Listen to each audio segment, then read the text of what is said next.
Yeah, this will be very interesting.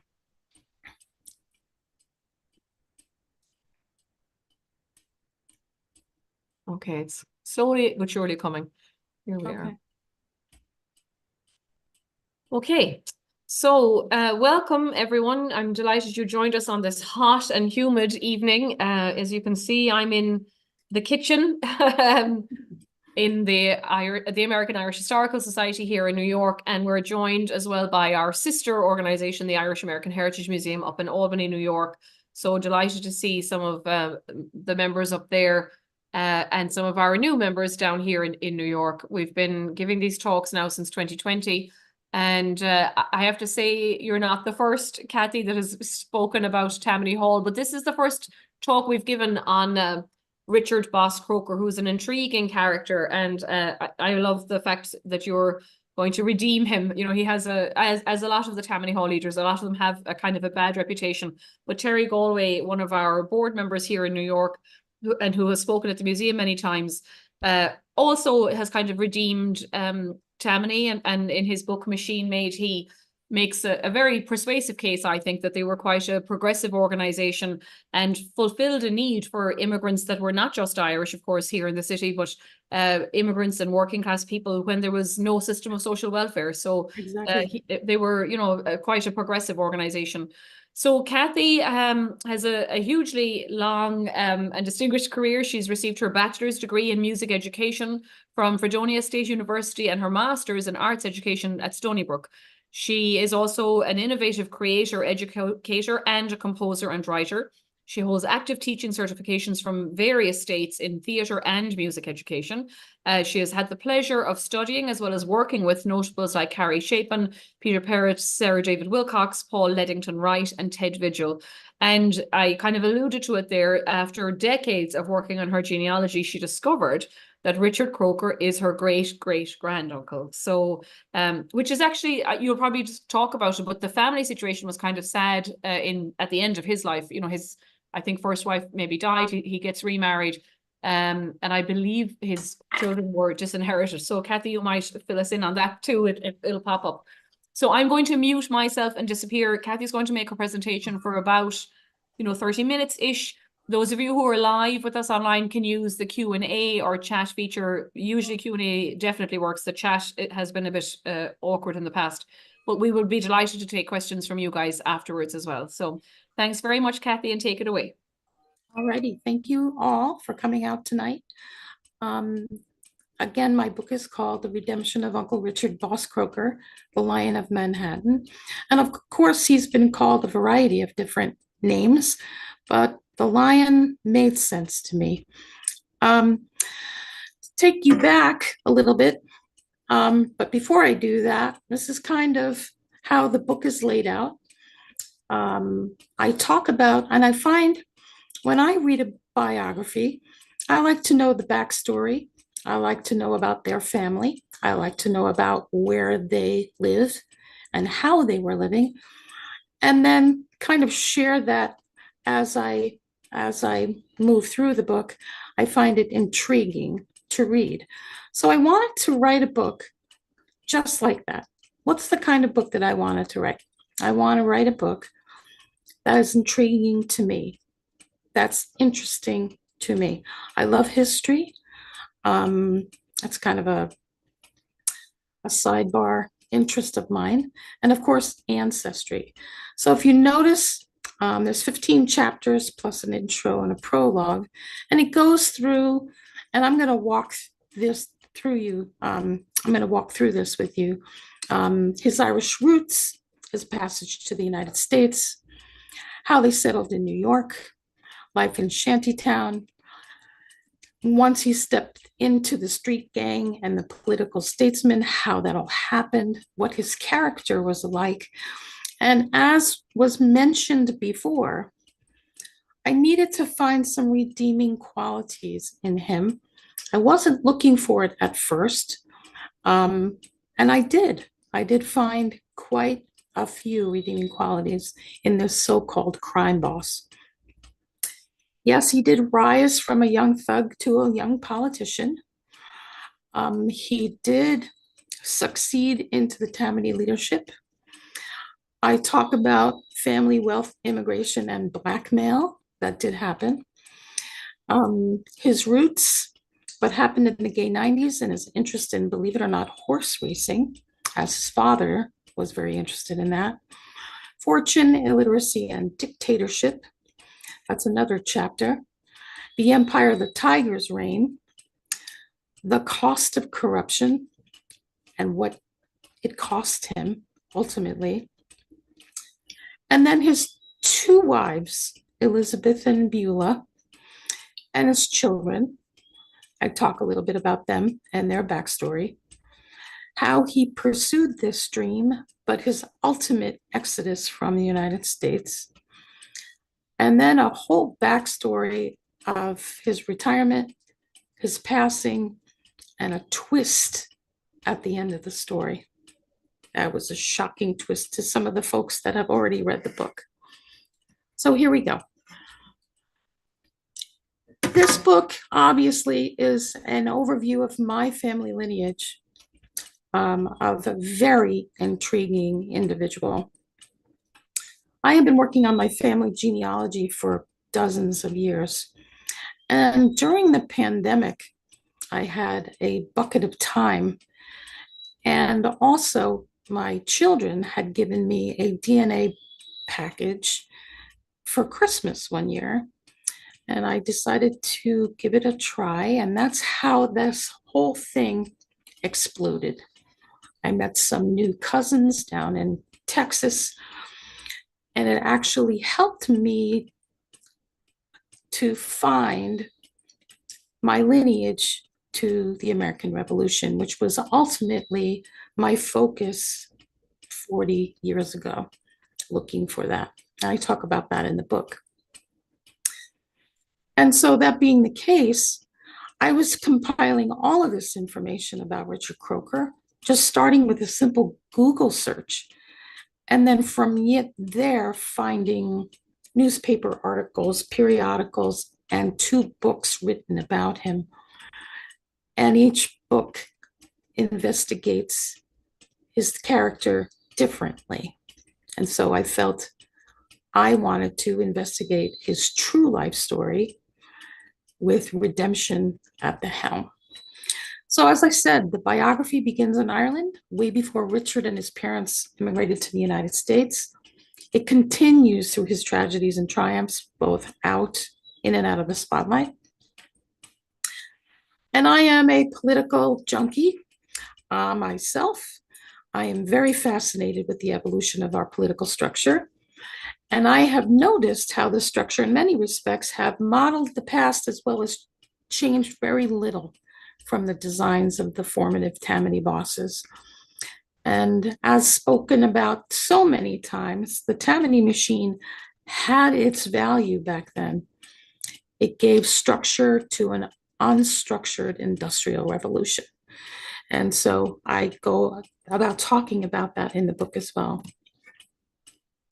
You know about me. She already talked about that.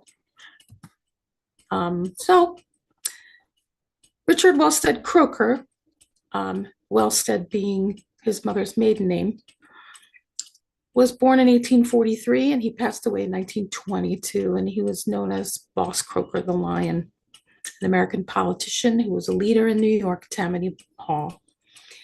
He was born in Clonakilty. My Irish folks can help me later on. Clonakilty, Cork, in the parish of Ardsfield and 6 miles south of County Cork. And my Irish folks can help me with that. He was the 3rd son among 3 sons and 2 daughters of Ira Coote Croker, who was an army officer and a veterinarian surgeon. And his mom was Florence Croker. Ira Coote Croker was the son of Brigadier Major General Croker, Henry Croker of Quartertown, and his mom, Harriet Dillon. And he married his wife, Frances Laura Wellstead, who was daughter of John Wellstead of Ballywalter, Cork, and Bridget Hawkes at St. Nicholas Cork. The reason I talk about this is because this whole backstory that I write about in the book about his incredible past and the family, how devoted, how patriotic, and how monumental his past, his parents and his grandparents were over in Ireland. And so I found that to be quite intriguing that he came from this strong military and stock.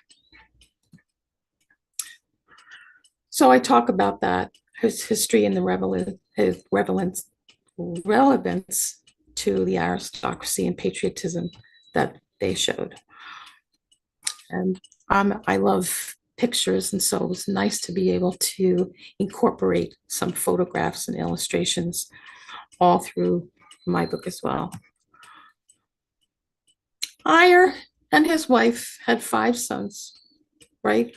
Oh, Henry had 5 sons, Eyre being one of them. And again, I talk about he was appointed brigade major of yeomanry, and he held that position for 30 years. As I said earlier, you can already see a pattern of patriotic diplomacy in the lives of his ancestors. It was in 1846, when Richard was just 3, that his parents decided to make the trip and book passage on the Henry Clay from Cork Harbor to New York.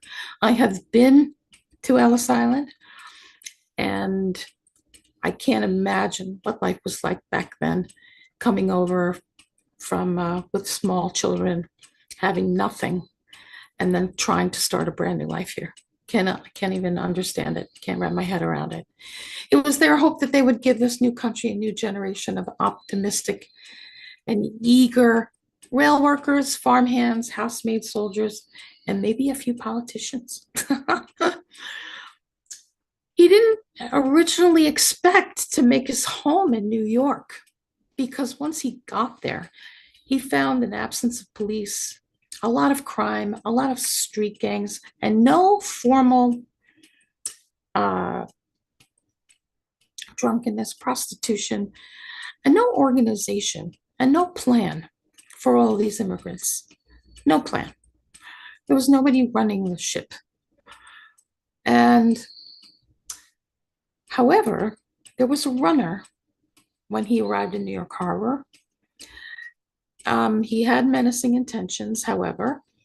He made his acquaintance. He lured the family, promised faithfulness, housing, carrying their bags, and he settled them into a grimy house where his new runner friend left him and his family. He was able to secure, just in a few days, a residence more appropriate and a decent place to call home. Unlike Richard later in his life,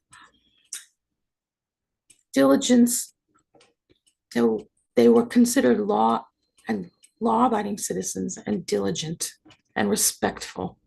They were then in Ireland, and they were here in the United States. His mom was a lady of culture and refinement. She lived her faith in truth and grace. As I say in the book, redemption is simply one aspect of the Croker lineage. Richard's parents choosing to live a good life here in the United States rather than a tumultuous one back in Ireland.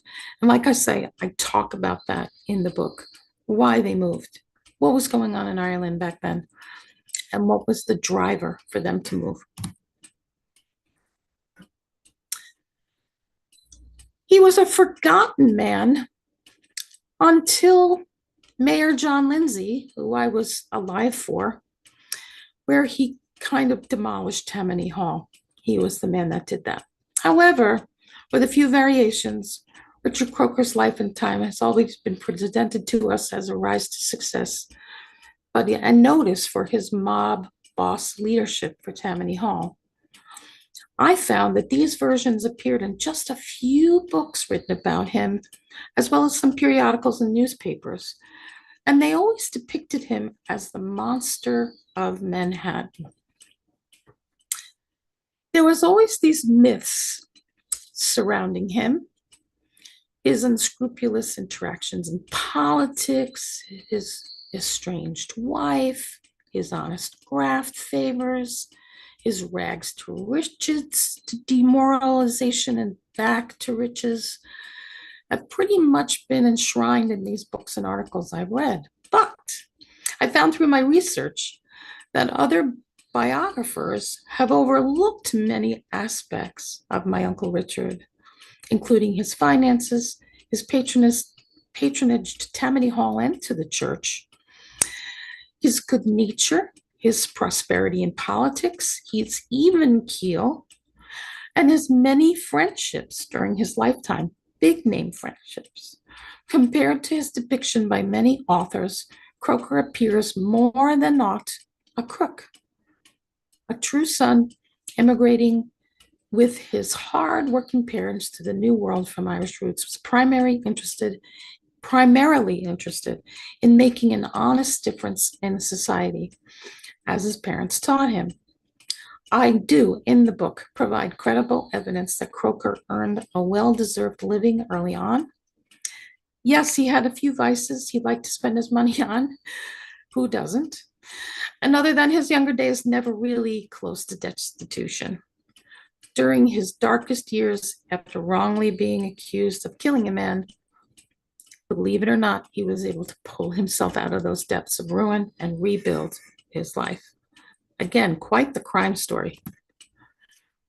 And I feel it is my plight as his ancestor to explore his story and dig deep and find those redeeming factors.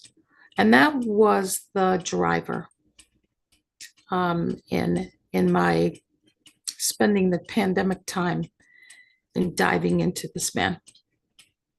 I start the book in his life in Ireland, and then his moving to Shantytown, his young life building respect and trust with Tammany, his values, his morals, his incredible wealth and power, the murder, his indictments, and of course, the end of his life, his two wives, his children's unfortunate circumstances, and the twist at the end of the book. So there's anybody that's interested in ancestry, anything Irish with focus on US immigration, anything about politics, political machine, regardless of what lane you're in, although he's Democratic, matters not. There was political honest graft going on in both lines. And so he just happened to be in the Democratic Party, and his main lean was the Tammany Hall. Okay, and that's where my book is available, NFB Publishing here in Buffalo, New York, and of course Amazon and Barnes and Noble. I need to tell you about this picture because this picture is taken obviously in 1914. Now, those of you that know a little bit about the Strauss family, he's just one of the notables that Richard had stand up for him at his wedding with his second wife, Beulah. Nathan Strauss, as you know, or if you don't know, he was co-owner of Abraham and Strauss and also Macy's. Along with that, quite the philanthropist as well. So Richard's best friend, bringing him to stand up for him at his second wedding to Beulah. And if you do your research on Nathan Strauss, he did so much philanthropically for the unfortunate, and he's well commended. So Richard carried himself, he carried himself around prominent people that made a difference.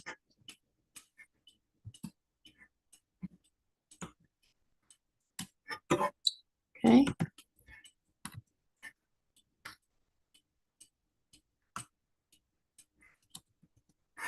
Are you done, Kathy, or? Am I finished? Okay, maybe that's No, my... no, you were not finished. I was hoping No. you were going to continue.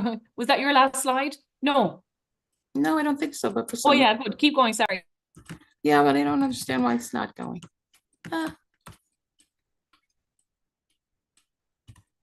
There, it moved. It moved.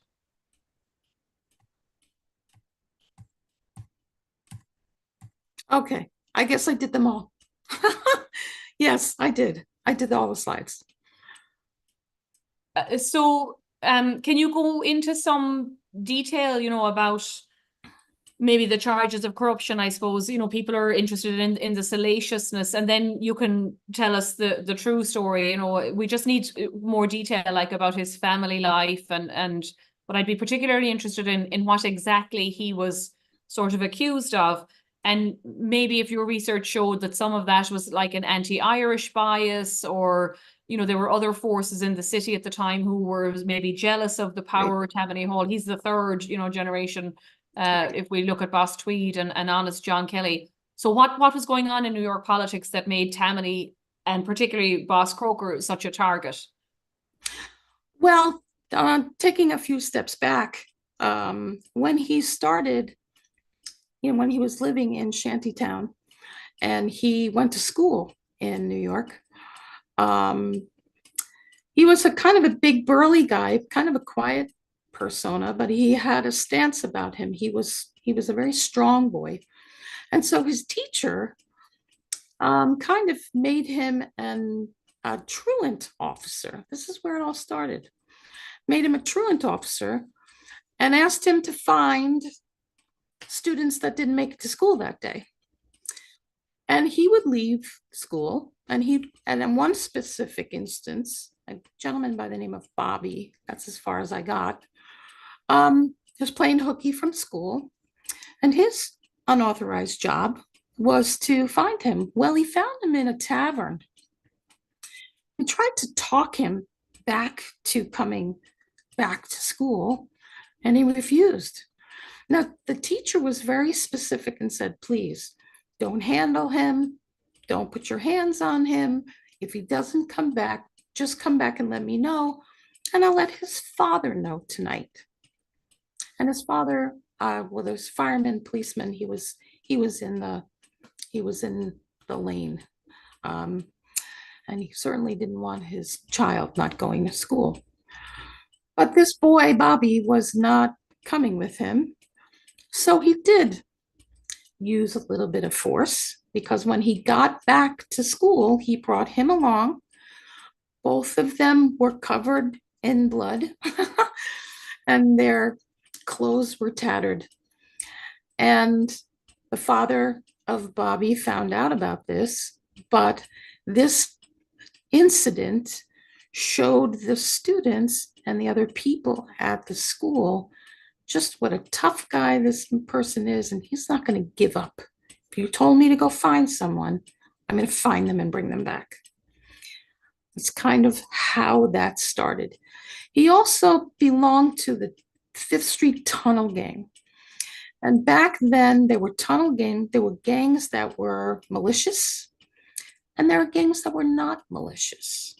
Okay? So he locked himself in with a gang. And that's kind of where a lot of that, his backstory started. Then from there, as he got older, he only went to school, I don't know, he was in the 8th or 9th grade, and then he quit. And he got himself a job at the railroad. And then from the railroad, and I'm skipping a lot, it was the railroad to a fireman, and there he was in the lane. Firemen, most of the time, became leaders, firemen and policemen. And he was a hard worker. He was a strong man. He actually did some minor boxing. And Harvey. Sorry about that. That's my dog. And he did some boxing, got himself involved, helping people out with that. Actually, I write about this in the book. He actually knocked his teacher out. His teacher made a dare. He said, I bet you can't, rumble with me. And he kind of went a few rounds, and then all of a sudden gave him a pop, and kind of had to prove himself that way. And I would talk about that. Then all of the bosses started to see this young buck that was kind of quiet in demeanor, well dressed, never drank, never smoked, never did drugs, never cursed, went to church, family man that got the job done. And from the fireman, he became a statesman, he became a councilman, and that's how he went through the ranks with the Tammany in Tweed's reign, honest, all of the other bosses that came up to him as well. And then they started offering him money. Come and do this for us and we'll pay you this price. Come and do this for us and pay. And all he kept thinking about was his family. Let me get them out of the slums. And so he got them out of the slums with these positions, and at the same time creating this powerful legacy. One of the things that resonated with him that other people had not seen, and I'm skipping over some of those bosses because I talk about those in the book, and their influence on him. Honest John, O'Brien early on. And one of the things that resonated with him, that he kept with him throughout his lifetime, he was always focused on the underdog. And he would always give the job, I thought this was interesting, to the person first, and then prove to me you're worth the job. In other words, someone with absolutely no experience, he would hire to do a job and then say, show me. It's kind of like on a job training. Show me how you can do this job and how you want to keep this job. As opposed to we folks now, where you need to have a plethora of experience before you even go to the interview. He did it the opposite way. I'm going to give you a chance. You have a family. I'm going to teach you how to do this job, and I want you to do it well. And it worked for him. And that was kind of honorable that worked for him. He had a variety. He was married twice, and became estranged from his first wife after this Tammany thing started taking shape. Unfortunately, and I talk about it in the book, with the exception of one child that passed away early on, all of them, with the exception of one, had a tragic ending to their life, and I'll just leave it at that. One in particular was a road race where he died, one of his sons. And the one actually lived till 1966 or 1967, and she married aristocracy, his daughter. But the others had tragic stories about his children. His first wife ultimately couldn't manage all of this drama that was going on in New York at the time while he was at the helm. So she moved overseas, and she ended up passing away over there. The same year that she passed away, he remarried this Beulah, who was a Native American singer, songstress, early politician, suffrage, I would say. And she came from Native American aristocracy, which I go into detail with in the book. At this point in his life, he owns 4 or 5 homes. I have them listed in the book as well. Glencairn is one of them, the one down in Palm Springs, and one in England, one in Ireland. When he finally decided to retire after back and forth on the boat, leaving and coming back and leaving and coming back, he finally left and put his money into the horses. And one of his horses won the Derby. So he was considered a winner. However, his reign to wanting aristocracy never really made it, because everybody kind of looked at him as the Tammany boss. And so I'm not going to tell you about the twist at the end, Gonna leave that hanging. But again, a really intriguing and colorful character with a lot of redeeming qualities. Let's just put it that way. And Kathy, how did he get on in Ireland? I mean, you were saying there he lived, or he had houses kind of across in England and Ireland, and maybe came back to America too. But did he settle in? Do you think he lived in Dublin in almost a kind of a manor house? It's far from Cork. That's right, very Mm. far from Cork. And in my research, I found all redeeming support of him moving back to Ireland. He was able to do horse racing. He was able to get prominent folks to help him train and raise the horses. He was focused on that. That was his main focus.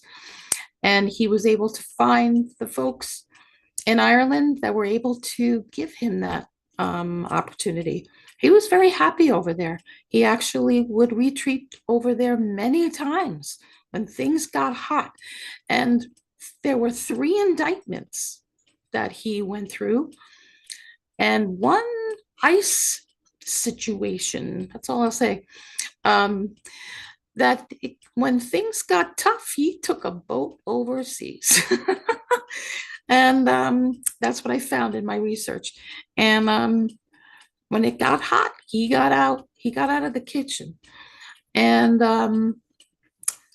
they welcomed him with open arms. Let's just put it that way.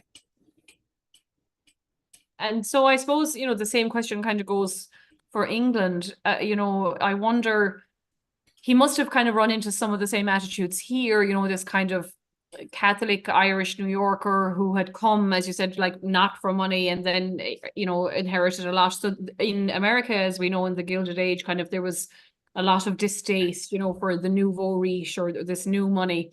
The Astors didn't speak to the Vanderbilts. Do you think he kind of encountered a similar attitude in England to the fact that not only was he Irish, but he was Irish American, Well, and they talk about it at the Derby race when he won. As you know, at the end, they walk the winning horse, in front of the king. Yeah. And he didn't get a nod from the king. Wow. Yeah. Drop mic. That tells you where he is on the totem. Yeah. Right? So I was like, oh, you won? Okay, I just won't make a move. So like I said, he wanted that aristocracy support, but did he ever really get it in England? Yeah. Not from the king. Right. However, I did speak to another cousin who's alive, and he shared with me, along with another historian, says, do you know that Richard Croker was like Kennedy here? Wow. I said, no. I said, yeah, they were like the Kennedys. And then once I started pulling these pictures, and there's so many, but that's why I put that one picture of Nathan Strauss up, because he did center himself around aristocracy. And as you know, they didn't have social media back then. The only social media they had was newspaper. And so newspaper articles about this, newspaper articles about, his niece getting married, was my grandmother, right? That's how I found my heritage, which was kind of fascinating. And then all of this artwork through all of these newspapers, these artists that would depict him in the cartooning, the political cartoons that came out of that time period.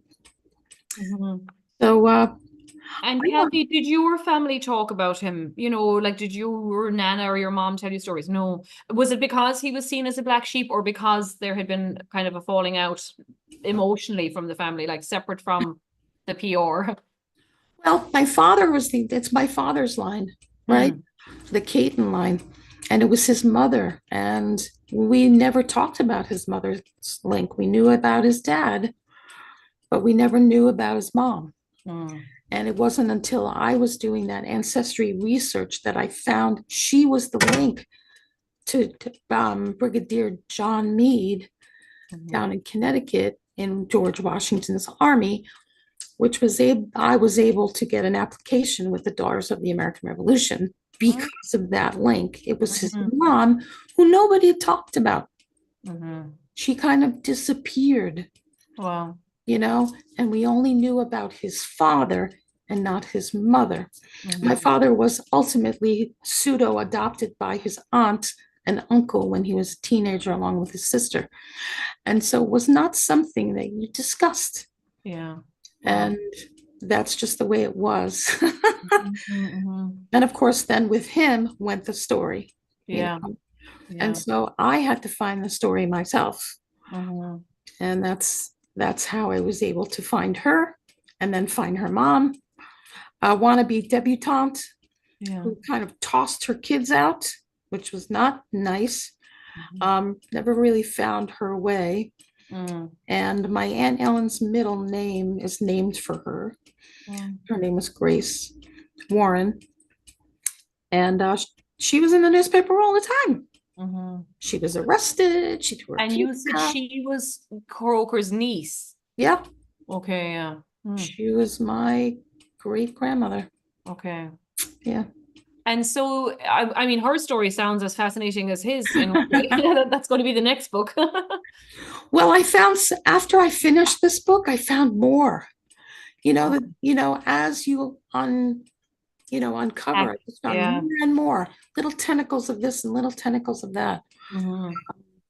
And it must be fascinating, like to come to such a, I mean, I think even people that don't maybe know the name Boss Croker, like they've seen some of the anti-Tammany cartoons, the one that we put on the cover for this event features Croker. So how did you feel as someone, who now discovers she's related to him, to see this guy like depicted in nasty cartoons of its day? Whether or not they were accurate is one thing, but it must feel weird to realize, my God, like this is someone in my family. My father had told us that there was some kind of criminality in our family, Oh. but he never went into detail. Mhm. And now I found out. Yeah. um, when I found out how, what a colorful individual he was, Yeah. I just needed to learn more. Like I said, it sparked my curiosity, Mhm. and it brings a legacy to my children as well. Mhm. I don't see the cartoons, that's the depiction of a newspaper, Mhm. okay, that we still have today in our media. Oh, absolutely. Yeah. And Mhm. so there's many parallels to Mhm. how things were spread uh, Mhm. back then with cartooning and with articles about him, as is happening in today's political climate. So Mhm. I find a lot of commonality. And as I was pulling this research, a lot of commonality with what's going on now and what happened then. And, especially Political Honest Graft. And it's funny because I was watching CNN. Um, Jake Tapper was the only person that I have, and all of the political lanes that I listen to, political commentaries, podcasts, etc., that actually talked about Political Honest Graft. And that's one of the things that he reigned, his Political Honest Graft. Yeah. And he was, doing immoral things.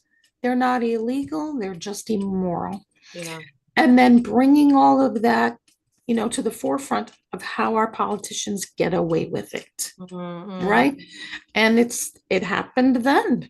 Mhm. When the Industrial Revolution happened, it was chaos here. Mhm. And Tammany actually held an umbrella and gave a link to folks. So Tammany would come to Ellis Island and say, I will give you a place to live. I will give you food to eat. We will find you a job. Just vote for us. Mhm. That's how it started. Just vote Democratic. Mhm. Well, and And it even started before Ellis Island, that didn't open that's until right. 1992. But and I mean, there have been historians that say that that story is overblown, you know, like this idea that people you were like voted in by more people than there were on the electoral rolls, you know, like the system surprisingly, you know, like does kind of work a lot of the time.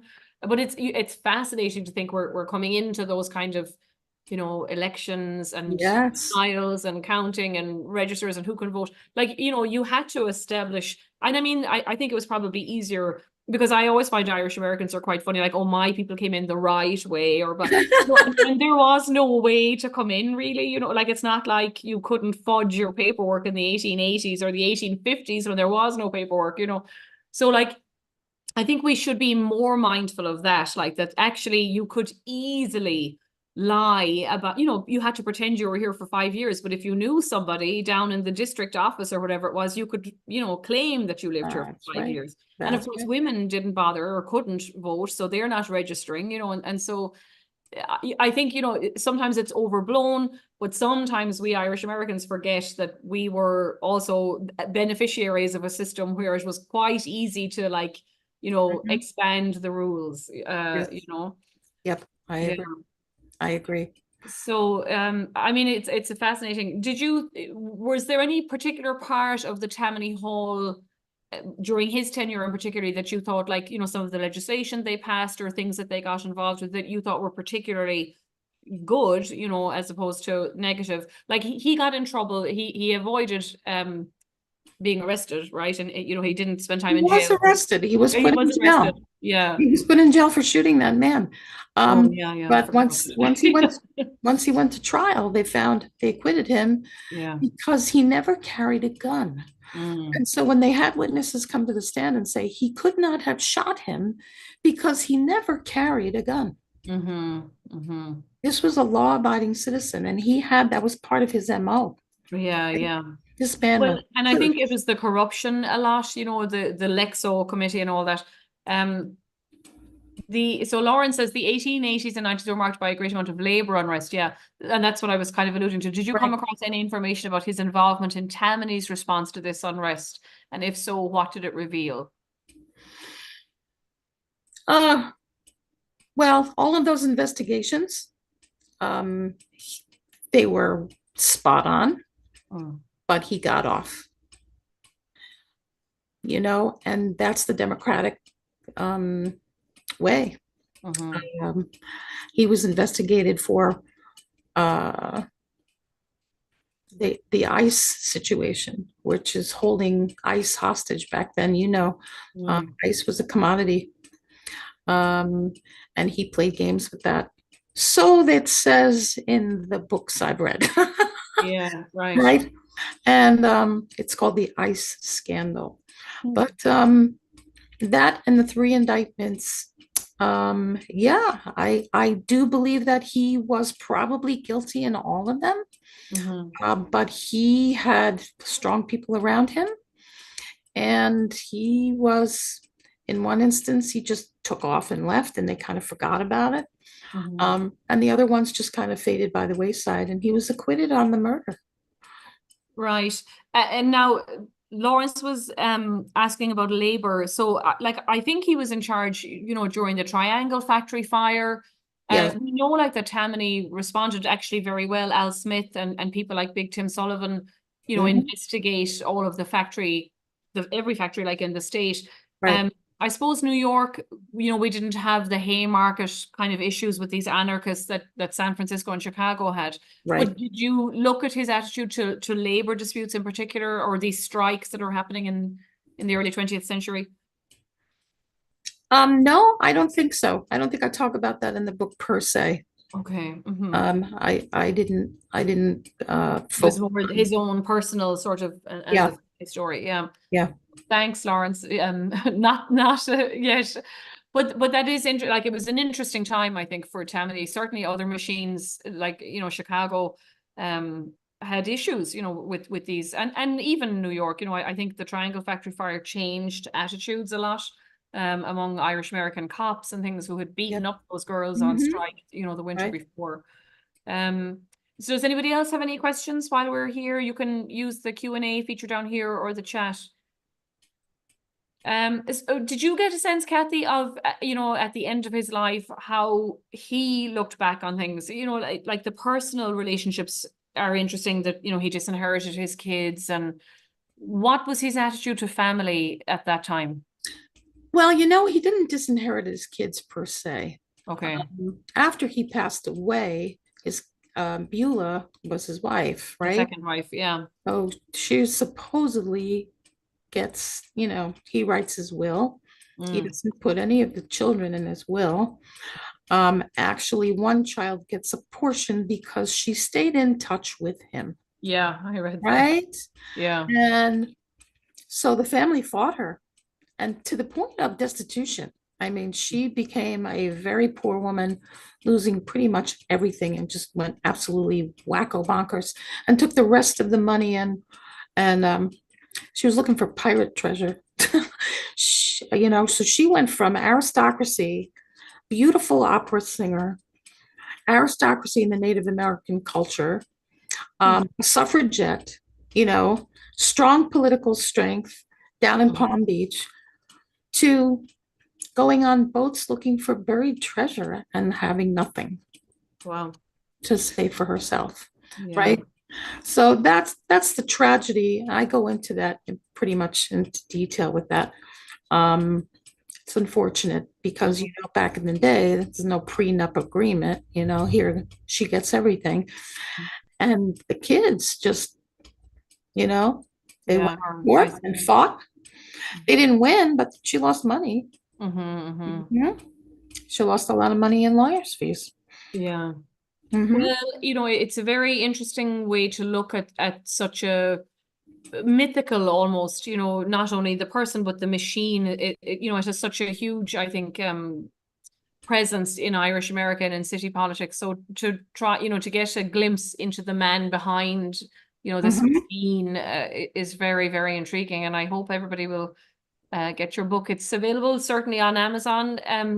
Is it in any of the booksellers? We like to promote shops. Barnes and Yeah. Noble, Oh, Barnes um, Noble, excellent. Yeah. Barnes and Noble, and Amazon, and of course the publisher NFB Publishing has it as well. Yeah. Oh, And mhm. yep. Loretta has an excellent comment. Yeah, thanks, Loretta. She wanted to ask you if you felt conflicted about writing and researching the life of your relative. Sometimes I wonder if learning negative things about our own history causes a lot of silence. Oh, I've lost my thing. I had enough silence in my family. It was time to explore the truth. Yeah. I was tired of the no, don't talk about that. No, don't talk about that. I want to know my backstory so that Mhm. I can bring that to my family, good, bad, and indifferent. I want to know its Mhm. legacy, you know? And like I said, I knew that there was some drama Yeah. in my father's side of the family. And, it wasn't But then until, it's not a reflection on you guys today. I mean, who no, knows what any of us would do given the opportunities he was given. I love the phrase even honest graft, like it's an implied contradiction in terms, but George Washington Plunkett's little book that's right. is so funny, yeah. Um Loretta says, would you have any advice for other family researchers, whether they're going to publish their findings or not, of course, but how difficult was it to dig in and get at sources and things like that? Well, when I started, I don't know, 40 years ago, there were no sources. There, Mm. we just got computers back then. I was able to get to the National Archives, but it wasn't until, like I said, the pandemic when I had a bucket of time and I was researching my ancestry.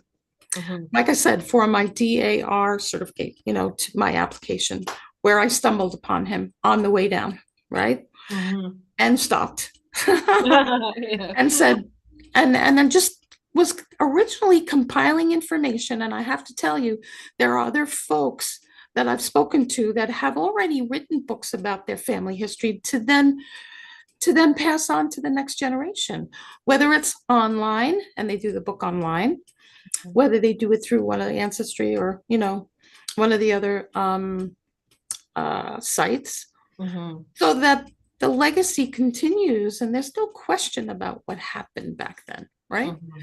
um in the DAR component, um my father had said to me my aunts were daughters of the American Revolution, and I was going to find out how, Mhm. you know And ironically, just 2 months ago, they invited me to a meeting, the Wow. Daughters of the American Revolution here in Connecticut. And we're working on getting, because they're very particular, you have to get specific documents, etc. Mhm. And it's going to happen. And so, I'm a very proud patriot of America through that line. Mhm. And Brigadier General John Meade, who was my ancestor, was a very astute man in George Washington's army Hmm. and emigrated here from Massachusetts. He didn't like the Puritan way. And so he came down here to Connecticut. But this is thousands of hours of reading documents. You have to have a bucket of time. Yeah. I just happen to, well, it's one of my hobbies is ancestry. I have an ancestry account, and sometimes I'll have a conversation with someone and I'll say, hold on, let me find that ancestor of yours. So I have 5 or 6 different trees Wow. of folks that I'm working on, only because they don't have the access, they don't have the way to find. Mhm. And I just find it's intriguing if Mhm. that's something that they want to know Mhm. about, their backstory. So so it's a hobby of mine Yeah. that evolved into this book, Right. And right? Barbara wants to know, how did the rest of the family kind of take the news with what you found about Richard? You know, how have they received it? Thrilled. Oh yeah. Yeah, good. Yeah, I have 2 kids. And of course, my brother, he's my only, I have my brother and my aunt's children. I speak to my cousin, and they're like, congratulations, this is wild, Mhm. that you found this. And the new family that I met, the Texas family that's also related to Croker through one of his other siblings, and another gentleman in Chicago, and the other family links that I met, they were all positive about what I found out. No negativity whatsoever, because it's a part of who they are too. Yeah. Hmm.